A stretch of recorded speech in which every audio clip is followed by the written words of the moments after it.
round two of rational equations, which this one is a little bit more challenging. I mean, the harder the problem, the more exciting the problem, right?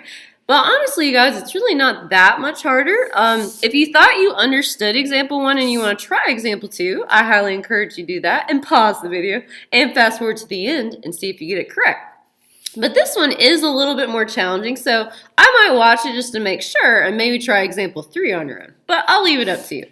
Okay, so again, let's go through our steps. The first step, factor only the denominators if possible. Which, looking here, I'm all degree 1 or degree 0, so I cannot factor. So that step's donezo. Next step, find the LCM, which remember is the same process as finding the common denominator. So we're going to find our LCM. All right, so I'm going to grab one of every different thing I see in my denominator. Okay, so I see an x minus 7. I see another one. What do I do?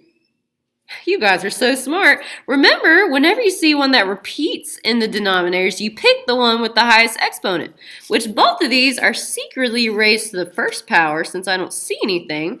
And since they have the same exponent, you guys, it doesn't really matter which one I use. So I'm just going to write x minus 7. All right, and then I also have this 2 sitting here. So it's going to be x minus 7 times 2, but I usually write my constant term first. So I'm going to write 2 times x minus 7. But those things mean the same exact thing. Okay, so now what we're going to do. Says find where the LCM is undefined, and we're going to do that by setting every single factor not equal to 0 in the problem. Okay, which factors, you guys, have x's with them? Okay, so even though 2 is technically in the LCM, it's not really a factor because it does not have an x. Okay, so the only thing I'm going to set not equal to 0 is my x minus 7. Okay, so let's go to my undefined. Okay, so again, we're only going to set factors that have x's not equal to 0. Even if I did the 2, it doesn't even really make sense to say 2 can't be 0 because 2 is never 0 anyway. So this denominator, you guys, with the 2, I don't have to worry about ever going to 0 because 2 is never equal to 0. So I don't even have to do that one. Okay, so again, if it doesn't have an x, you technically don't have to do it in the undefined part. So I'm going to set my x minus 7 not equal to 0. All right, let's get going. So I'm going to bring my 7 to the other side, which the way we bring a negative 7 to the other side is by adding that thing on both sides. Which negative 7 plus 7 cancels out and turns to 0, and 0 plus 7 is 7. So we're going to have x cannot equal 7. So I'm going to keep this in the back of my mind. I don't want to get an answer that's 7 or it's called extraneous, but we'll worry about that later. Okay, so now we're going to be solving the problem, which when we do this, remember we multiply each term, and by term I mean the numerator. Okay, so I'm going to multiply all my numerators by the LCM, and when we do this, our fractions should disappear. So let's see what happens. I'm going to write this first, so I have some, and I'm going to leave some space in between each fraction so I have room to write the LCM beside each fraction. So we're going to have 2x minus 9 over x minus 7 plus x over 2 equals 5 over x minus 7.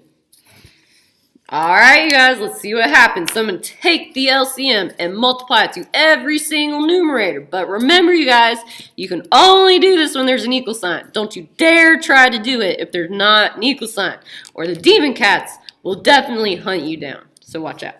Okay, so we're going to multiply this by 2 times x minus 7, and this one by 2 times x minus 7, and this one by 2 times x minus 7. And let's see if our fractions disappear. Let's see what happens. I'm going to zoom in. Okay, so let's see here in this first one. I have an x minus 7 here, and holy hot dog, I have one here. So this will cancel out.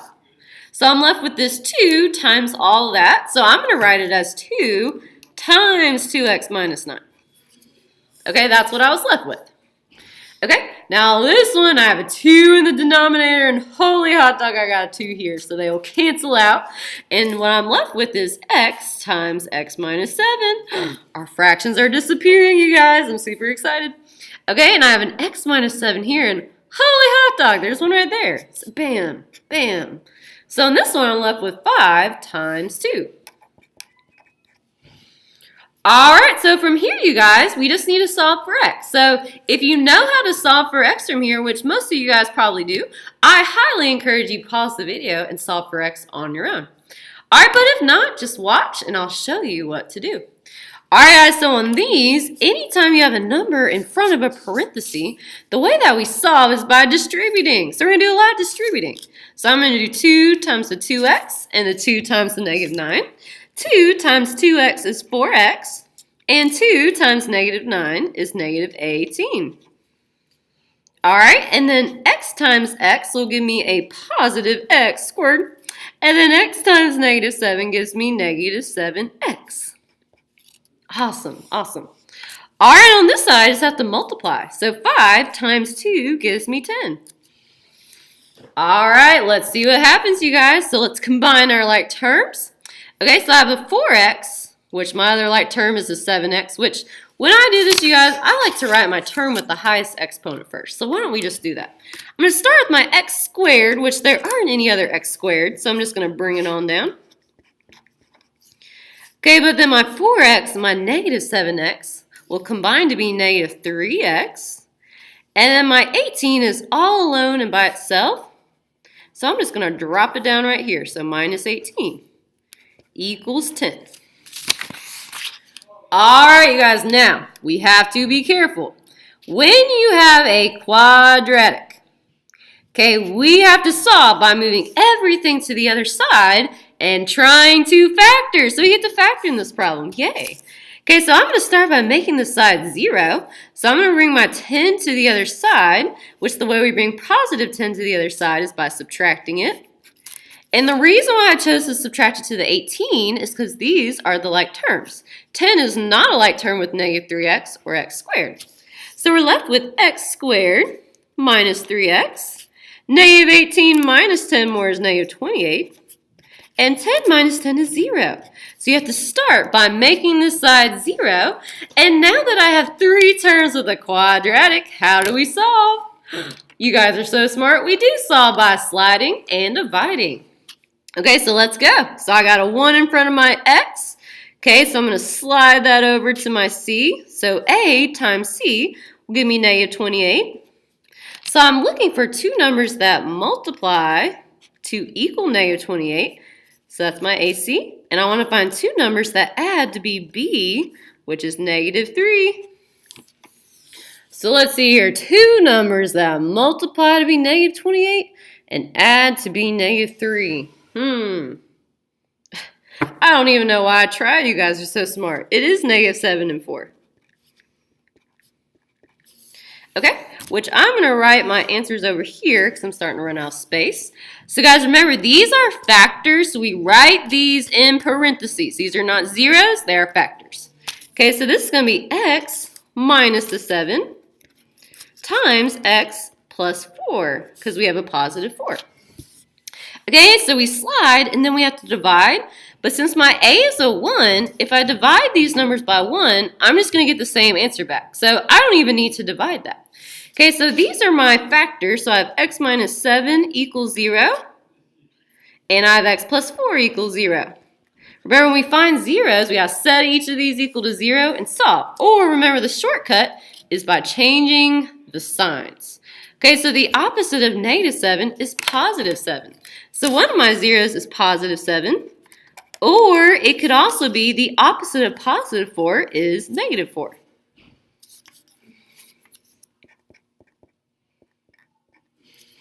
Okay, but before we circle, we must go back and make sure our answer is not undefined, which x is not allowed to be 7. Never, ever, ever. Holy hot dog, I got one to be 7. Oh no, let's cross it out before a cat dies. Okay, so x cannot be 7, so this one is called extraneous. But x equals -4 is totally allowed. That one is legal. Okay, so this one is going to work out, you guys, and is not extraneous. So the only answer that will not make my denominator 0 at the start is x equals -4. Oh man, that was just a fabulous, fabulous problem. I hope you guys enjoyed it as much as I did, because I had so much fun.